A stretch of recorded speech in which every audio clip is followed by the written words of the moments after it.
The Nations Cup is here at last after the COVID-induced delay since last year, and it's been an interesting tournament so far. So in this series, I'm going to be talking mostly about Nigeria Super Eagles. I'm a Nigerian, so what do you expect? The Super Eagles will be looking to make this. This will be the fourth victory if they get to win it this time around. After winning in 1980, in 1994, and 2013, Nigeria will be hoping to make this the fourth victory in Cameroon. And realistically, nobody really gave the Super Eagles much of a chance before now, but they're looking to be in a good position, to win, especially after the 1-0 victory over Egypt in the first game. This video is going to assess the Super Eagles players and the performances in that opening game, which was a very, very, very impressive performance by the Super Eagles. Not a lot of people gave the Eagles a chance. I didn't think it would be that easy, if it was easy, for the Eagles to beat Egypt, but they came out with a victory 1-0 at the end of the day. So Egypt was really not able to get into their stride for the entire game, and the Super Eagles were just in a different class. So kudos to the Super Eagles. Congratulations, Nigerians, for that success, that victory over Egypt. So with 3 points and when looking in a good position, though the Super Eagles would have done a lot better with their finishing up front. In goal was Maduka Okoye, who stood really tall. He did not do too much, but he was just on point whenever he was called upon. He was quite impressive. Personally, I still feel Francis Uzoho should have started ahead of him, but he's done well in the qualifying game, so I mean it's only fair to give him that continuous run. Ola Aina kept things simple, kept it easy at the right back position. He did well. He had this last run up in the closing stage of the game where he could have easily made it 2-0, but the attacking part of his game, still leaves a lot to be desired. So he just didn't do too well there. But on the whole, Olaina was okay. Was just okay. Zaidu Sanusi on left back was a silent man of the match for me because he kept Mo Salah quiet all night. I mean, it also affected his attacking part of the game because he's known for those long runs on the left side. But he was able to, which was obviously his assignment on the night, to keep Mo Salah quiet, and he did that 100%. And Mo Salah just didn't get a sniff of the ball. William Troost Ekong, the captain on the night, his first, I don't know, I suppose that's his first game where in a major tournament where he's leading the team out. He's led the team out in qualifiers, friendly games, but I think in a major tournament, I stand to be corrected, this is probably his first game where he led the team out. And for some weird reason, Ekong was looking heavy. He didn't look very, very fast and smooth on the pitch, and I don't know what that was, but my reckoning, I think he looked a little bit lethargic. He looked a little bit heavy, maybe even shaky, but overall, he was able to lead the backline. The Super Eagles had a clean sheet alongside his central defensive partner, Kenneth Omeru, who always has a way of sneaking in through the back door and making the starting team in every major tournament, well, in most major tournaments. I remember in 2014, during 2014 World Cup, he came from nowhere and was in the starting lineup. In the 2013 Nations Cup, he came from nowhere and was in the starting lineup. He's done it again in the 2021 AFCON, being played this year, 2022. He was unfortunately injured in the closing stage of the game and was replaced by Shemi Ajayi, who, well, he didn't play for too long, so we can't really say if indeed he had a good or bad game. But Shemi Ajayi, I was happy he made the team ahead of Leon Balogun. I did not want Leon Balogun to make this Nations Cup team because Leon Balogun is not getting any faster. He's actually slowing down. So if we're looking at working on a team, building a team for the World Cup later this year, then we should be giving more preference to maybe slightly younger players. Shemi Ajayi is one of such players. I feel he deserves his spot in the team ahead of Leon Balogun, who unfortunately couldn't make it. Wilfred Ndidi was, as usual, he's everything we know him to be. He was the real leader in the middle of the pack. He is really, really an enigma in the Super Eagles midfield. Excellent player, world-class player for me. He did all what he knows how to do best. He, broke down the opposing attack, and he was just phenomenal in the midfield and was one of the major reasons for that solid performance by the Super Eagles.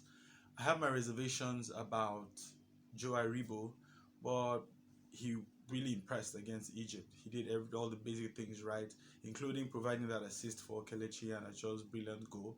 Another silent performer in the Super Eagles, Joe Aribo. I feel we can do better. I feel he can do better in that role for the Super Eagles.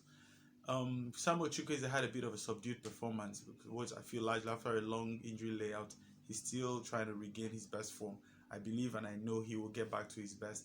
He had a somewhat subdued performance in that game against Egypt and was replaced eventually by Chidera Ejuke. Um, Ejuke, in my opinion, should have started ahead of Chukwueze. I mean, he's had a few games for the Super Eagles prior to this tournament, and he has shown flashes of real brilliance, although he still has a fundamental problem that needs to be addressed, and which is that tendency to want to overdo, to over impress. He needs to be cautioned to take it easy, to keep it simple, and play with the team. Otherwise, he stands a risk of losing out on his place in the Super Eagles. Um, Man of the match for me, Moses Simon, easily the man of the match. He was amazing. Many have actually doubted um, Moses Simon. I see. I don't know why. I don't get it, but I know I've always known what he's capable of doing. But truthfully, this is the first time Moses Simon is showing what he's made of. He had an excellent game. He had a phenomenal game for the Super Eagles, and I hope he'll keep it up. During this tournament. Kelechi Iheanacho, um, there's a feeling of deja vu with Kelechi Iheanacho in that game in this tournament. In 2013, during the under 17 World Cup in 2013, Isaac Success was the main man, for that under 17 side for the Golden Eaglets, but he got injured in the opening game of that tournament, and Kelechi Iheanacho rose to the occasion brilliantly, ended up as the most valuable player of that tournament. I think the top scorer as well in that tournament. He was just excellent. And we see that happening here again. Victor Osimhen was the man everybody was looking up to for the goals in this tournament.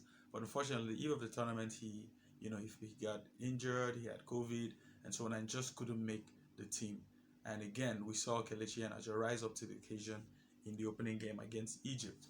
Same scenario with Taiwo Awoniyi.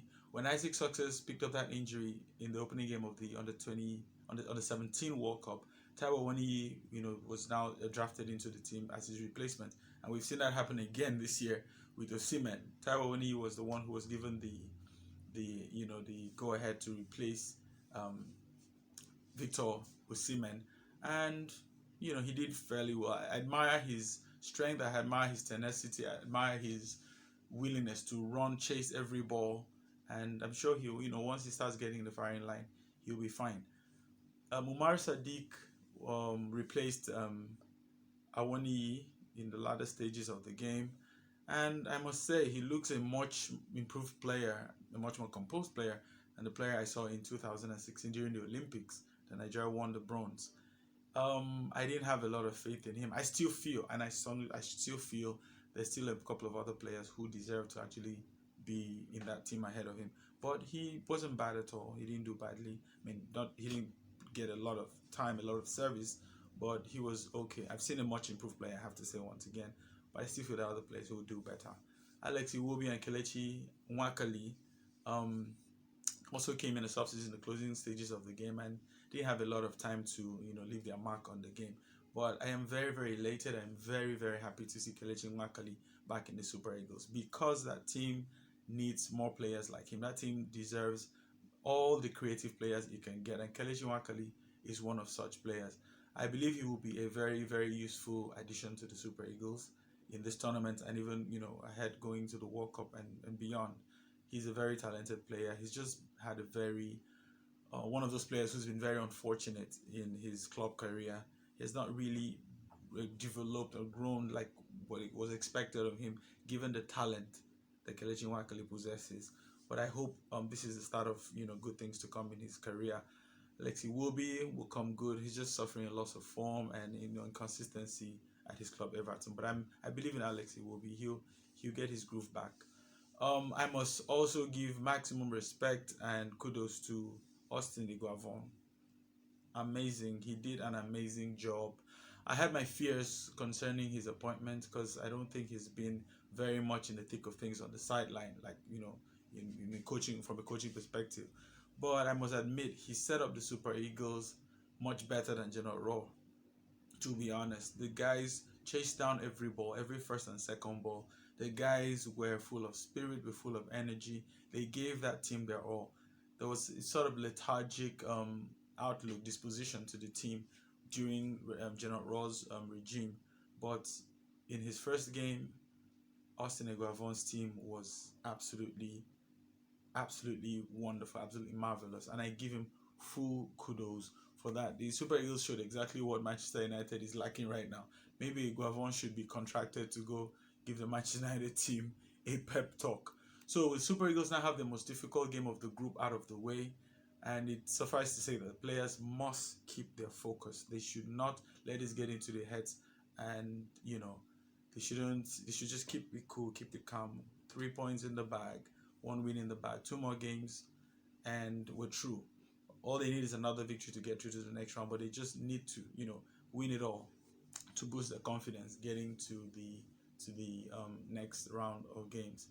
So thanks for watching. We're gonna be doing this for every of the Super Eagles matches in this tournament. So please, if you're new, subscribe, join us, and then let's watch the African Nations Cup together. So I'll see you again at the next Super Eagles game against Sudan.